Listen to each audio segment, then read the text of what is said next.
कि आज गोरिया कोठी में चुनावी जनसभा था और गोरिया कोठी से राजद के बहुत मजबूत स्तंभ कहे जाते थे हनी वर्मा, और वो आज आपके साथ भाजपा के मंच पर दिखे, भाजपा के उन्होंने सदस्यता ग्रहण की। क्या ये उनकी कोई राजनीतिक मजबूरी थी या कोई और मामला? कोई मजबूरी नहीं थी। जो राजनीति करता है, जो काम करता है, जो खेत में काम करता है, खलिहान में काम करता है, वो चाहता है कि हमारा फसल बना रहे, हमारा फसल लगा रहे। तो हनी वर्मा तो राजनीतिक परिवार से आते हैं ना। इनका पुराना परिवार है, बाबा से ही, पिताजी से ही, और आज उसको ही संभाल रहे हैं। अगली बार माता लड़ी, माता जी को 75,000 वोट आया। अब सोचिए, और इन्होंने अभी आपको समाहित कर दिया। अगर नॉमिनेशन के पहले आते तो स्वार्थ की बात होती, नॉमिनेशन के बाद आए कि कोई शिकवा शिकायत मेरे कुछ लेना नहीं है। तो हमने कहा कि उम्मीदवार तो आवेदक है, निवेदक है, उम्मीदवार को अपनी ज़रूरत है। लेकिन मैंने इनसे आग्रह किया, निवेदन किया कि आप चलिए, भारतीय जनता पार्टी एक बड़ा परिवार है, इसमें लगिए, आप युवा हैं, आपका लंबा जीवन है, और हमें लगता है कि आप निश्चित रूप से ईश्वर आपको सहयोग करेंगे। अब आपको बहुत कुछ, चूँकि इस कमिश्नरी में जिस परिवार से आते हैं हनी वर्मा, जिस समाज से आते हैं हनी वर्मा, इतना ताकतवर कोई परिवार और इतना समृद्ध है और सुशील परिवार कोई, समृद्धशाली परिवार कोई, शक्तिशाली परिवार कोई, या हर तरह से शिक्षित एजुकेटेड परिवार अभी तक तो कमिश्नरी में मुझे कोई नहीं दिखाई पड़ रहा।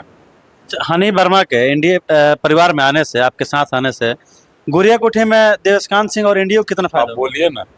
अब तो एगो आतंकवादी का छोटा आतंक यहाँ आया हुआ है, ऐसे ही उनको गोल मिल गया था, और हनी वर्मा के आने से फाइनल गोल है। इसमें तो कहीं कुछ है नहीं।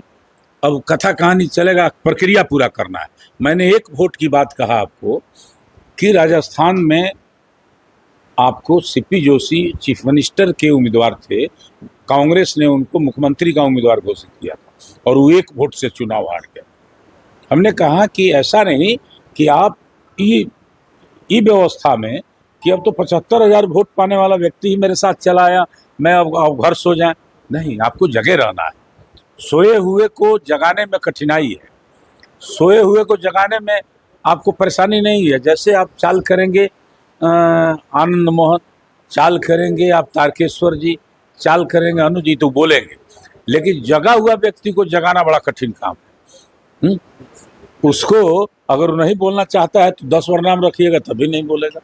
इसलिए अभी जो है यहाँ सभी जगे हुए लोग हैं और सभी लोग इसमें लगे हुए हैं।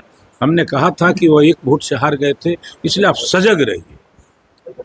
वोट का समीकरण आपके पक्ष में है, सारी व्यवस्था आपके पक्ष में है, और सब जो माहौल है, मोदी है तो मुमकिन है रोज कहा जा रहा है, नीतीश हैं तो सफल हैं यह कहा जा रहा है। नीतीश आज भी हैं, कल भी थे और आगे भी रहेंगे, यह भी कहा जा रहा है।